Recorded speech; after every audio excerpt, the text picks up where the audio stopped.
मतलब होता है? तो ऐसे सर्वनाम शब्द जो दो संज्ञाओं के बीच में संबंध स्थापित करते हो उनको क्या कहते हैं? Relative pronoun.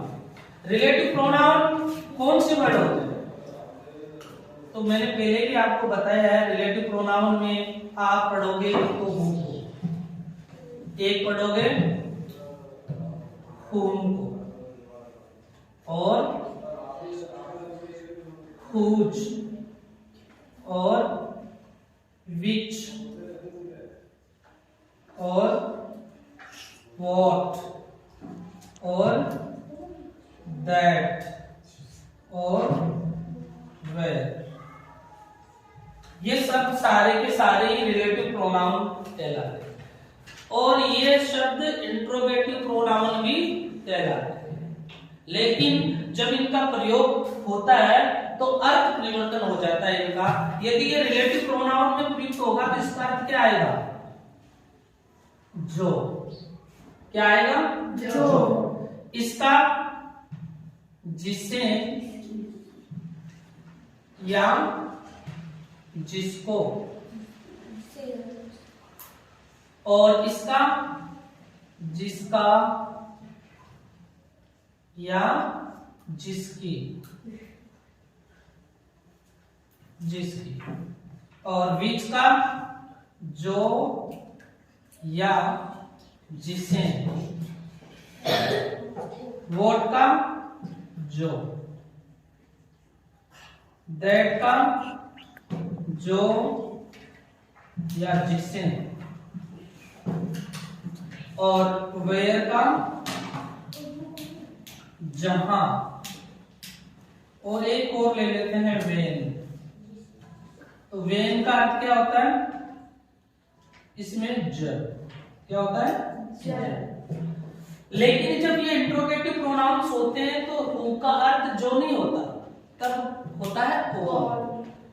होम का किसे, किसको, हुज का किसका, किसकी, विच का कौन सा, कौन सी, और वोट का क्या, दैट अलग चीज है, ये कंजक्शन के रूप में आता है।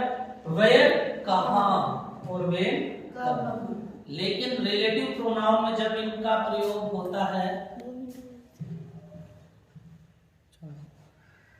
तो इनका अर्थ ये होता है। तो सबसे पहले एक नंबर हु को लेते हैं। किसको लेते हैं? हु। इसका अर्थ क्या है? जो। अब इसका प्रयोग कहां होगा? तो सबसे पहली बात तो है कि इसका प्रयोग इसका प्रयोग मनुष्य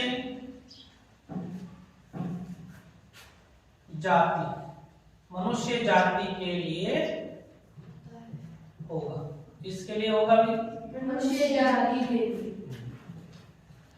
फिर ये सेंटेंस में किस स्थान पर आएगा? तो यह सेंटेंस में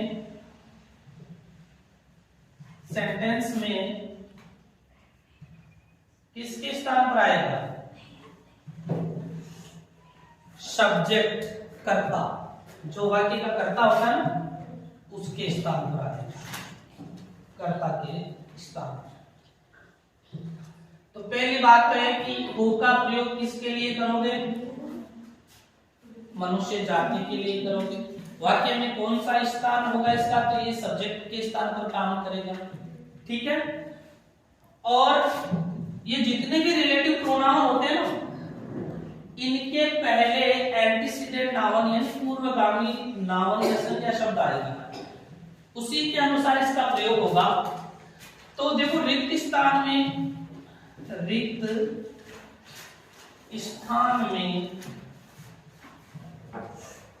परीक्षा में रिक्त स्थान में हु भरना, हुम भरना, वेर भरना, ऐसा प्रश्न आता है।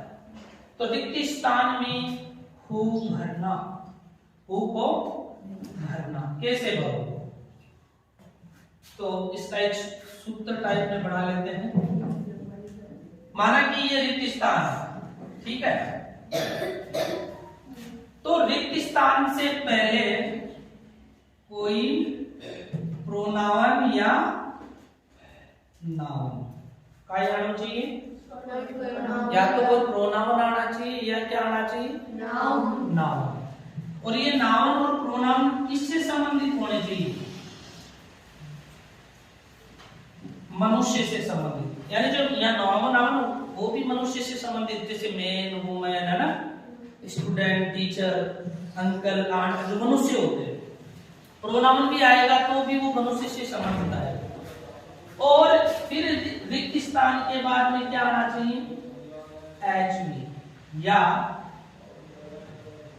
MV।